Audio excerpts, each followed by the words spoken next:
Andrew, thanks so much for joining me. I am absolutely delighted that you accepted my invitation to have a chat for this week's Land Cycle Investor Report. And I'm sure the content of this video is going to be something that my subscribers can come back to again and again for timeless information, because you have quite the bio and quite the track record in forecasting markets. I mean, you've been doing it, I think, for about over 30 years, something along those lines. You write I think your own subscriber base is the Market Timing Report. You're co-author for Zero Hour, which was a book that you wrote with Harry Dent, which Australian subscribers, I'm sure, will be familiar with Harry Dent. He used to actually do, I think he did some work for Fat Tail Investment Research, which is Agora Publishing, which is where I used to write for. Now, obviously, I write Land Cycle Investor. You are also the board member for the Foundation for the Study of Cycles, which is, great accolade in itself. You were telling me that you work as a senior aviation training pilot, and just such a great bio behind you. So, welcome. And I don't even know where to start with this interview, because your breadth of research is so broad. But what I think would be interesting is just to hear a little bit of how you got into cycles analysis yourself, what it was that inspired you, your own personal journey, which has now become something which is quite incredible. Well, Catherine, first of all, thank you so much for inviting me to join you for this interview. Like I said, we're not really sure where to start. How do we get into it? How do I get into this? Well, I've always been quite interested in economics at school, and I went on to study that at university. And then the higher up, those of you who have studied economics, you realize that the higher up you move with it, econometrics comes in, and everything then is resolved into a mathematical module with or a mathematical formula with calculus. And I was thinking, this can't be right. There's nothing considered about human behavior. The one thing that did capture my interest, though, was the Kondratiev wave, this 56 to 60 year cycle. And I thought, now that makes sense. And what happened thereafter was that, having graduated, I was fortunate enough to go into, I followed two careers, one in business and the other in aviation. And that enabled me to continue the research. And the more I looked at it, the more I saw that human behavior repeats, and not just repeats, but it also repeats in mathematical patterns. So this was sort of part of it. So I was doing all this cycles research. Then in the very late 80s, early 90s, discovered the work of W.D. Gann, and that I found fascinating, and studied that. I became very close to the family that owned the material, and worked with Nikki Jones, who sadly passed a few years ago, and now her son Cody runs everything. And originally the material was collected. Well, it was bought by Nikki and her late husband Billy, and they bought it from Ed Lambert, who was Gann's partner, and they drove it all the way up to Washington State.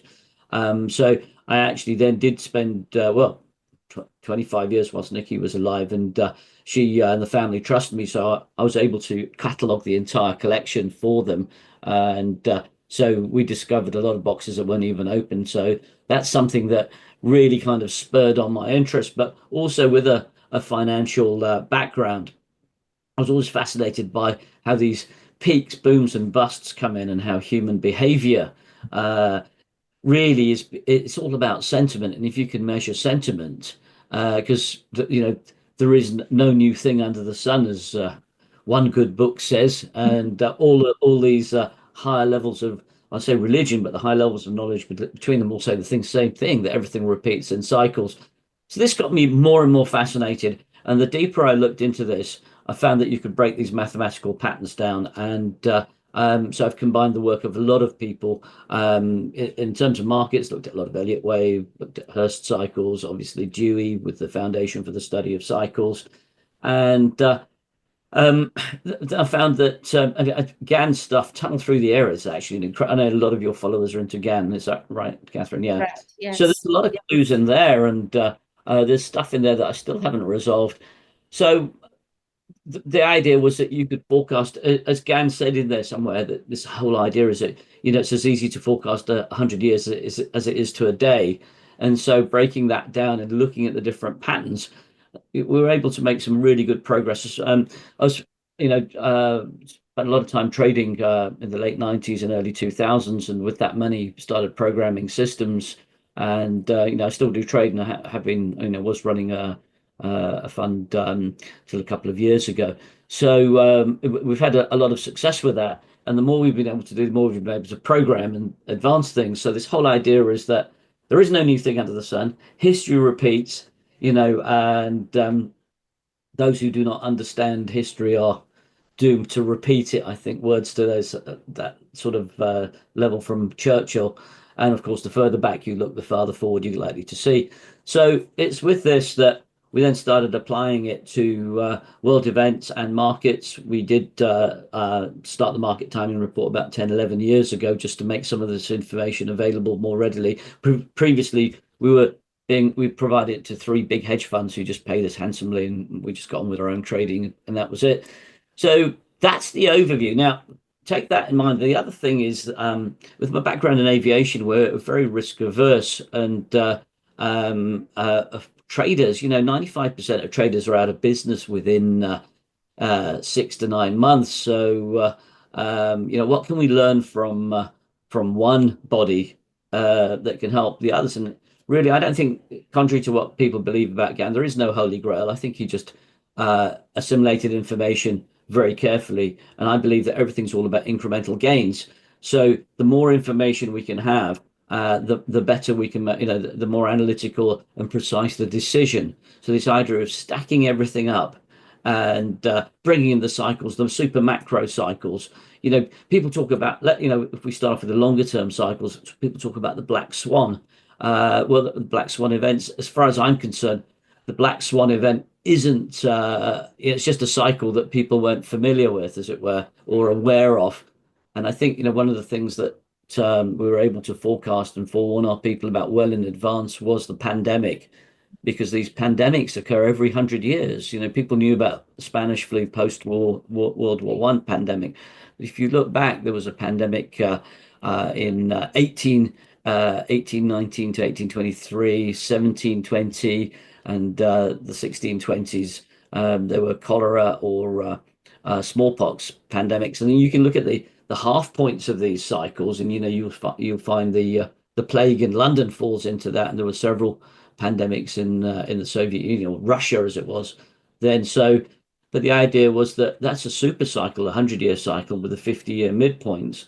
There is also an 18.6-year cycle that coincided with that window. Then that was like the trigger cycle. So the idea that we have a long-term cycle, but you need a shorter-term trigger. So if we take that 18.6-year cycle back from 2020, we go back one revolution. We got SARS, in the Far East. I remember going through Singapore, and there was nobody. The airport was deserted. Everybody had masks on.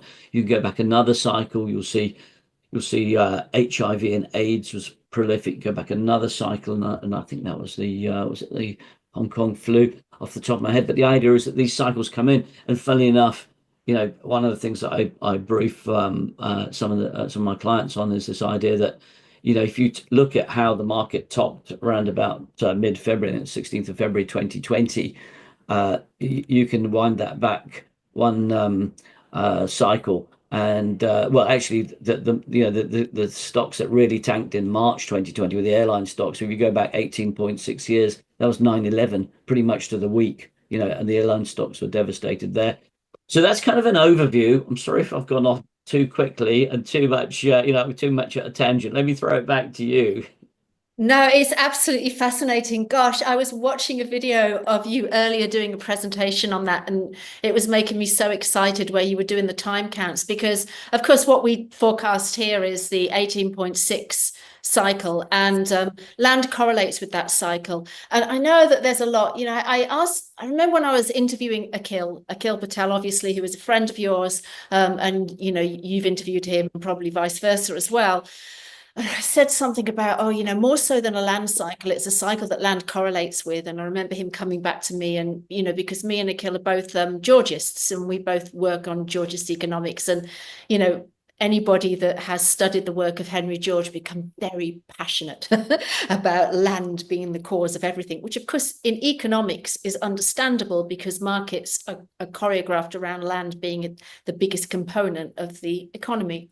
But this 18.6-year cycle resonates in so many areas that I feel that once you have speculation in land, it just so happens to resonate with that 18.6-year cycle. And of course, there's so many other cycles which, as you say, have these flashpoints in. And of course, that was what enabled you to forecast the pandemic.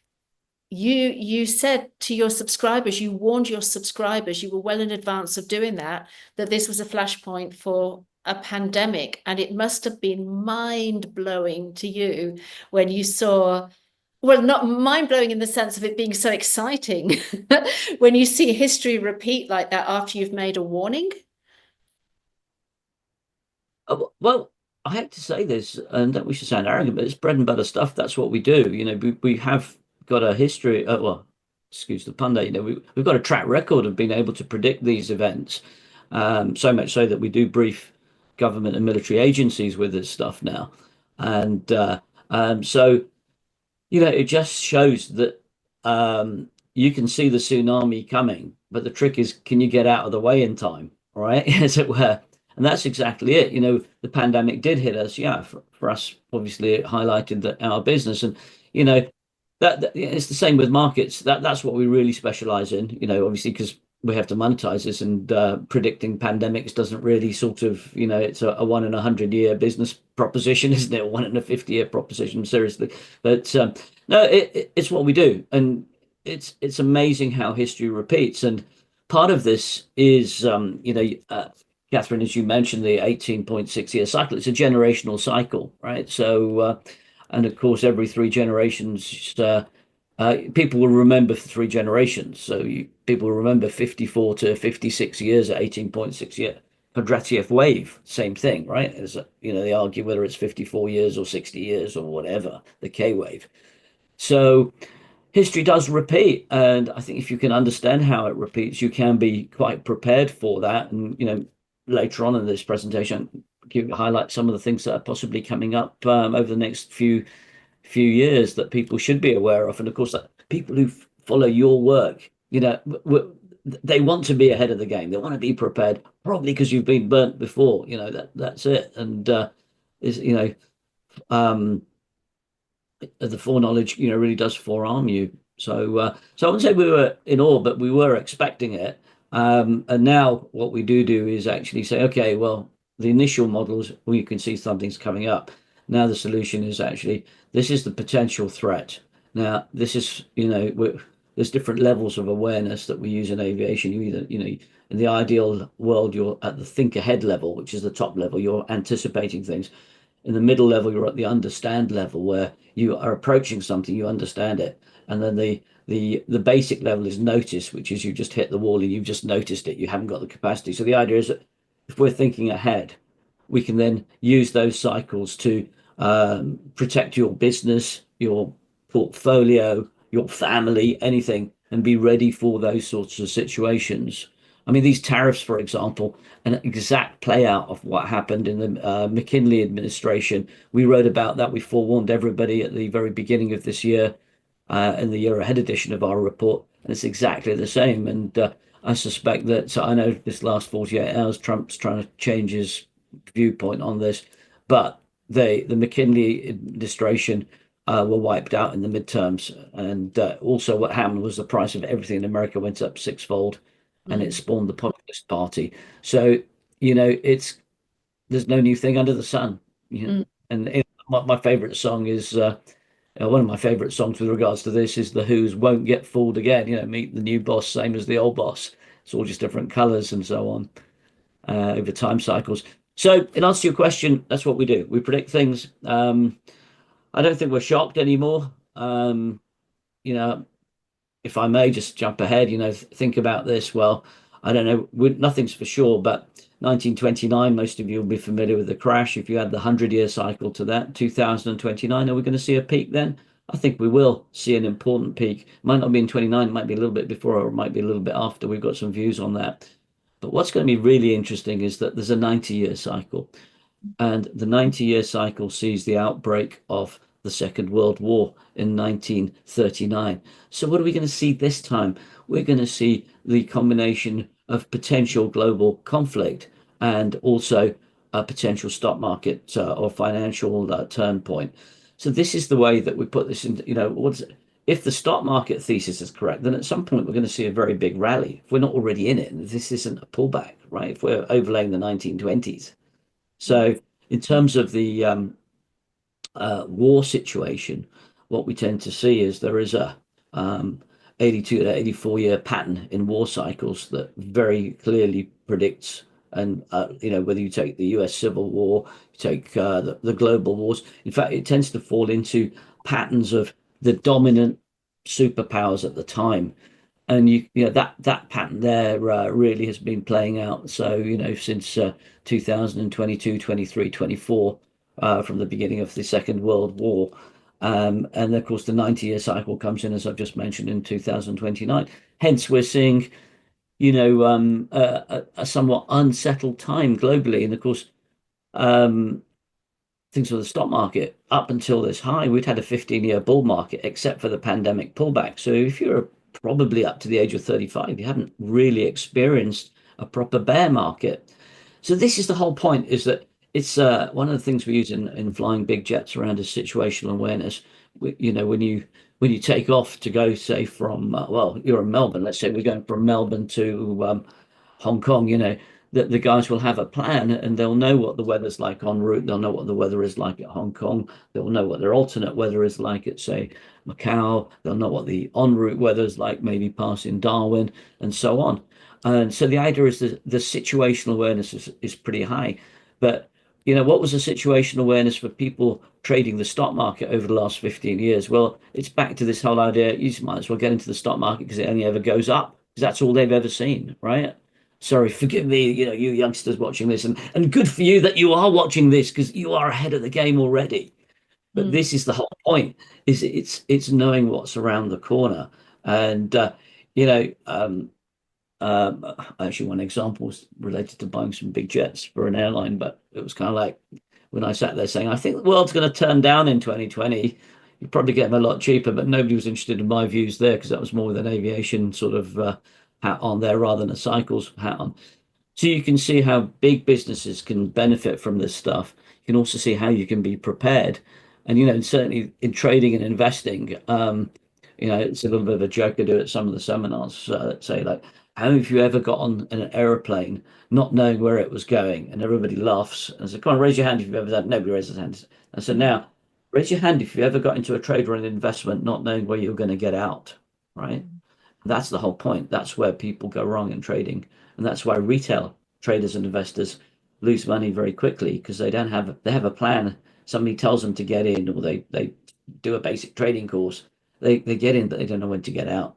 And that is the issue, is that if you don't have that information, so anything that can help you make that decision of where to enter and exit a business, a property deal, trade, this is where you can get an edge on it.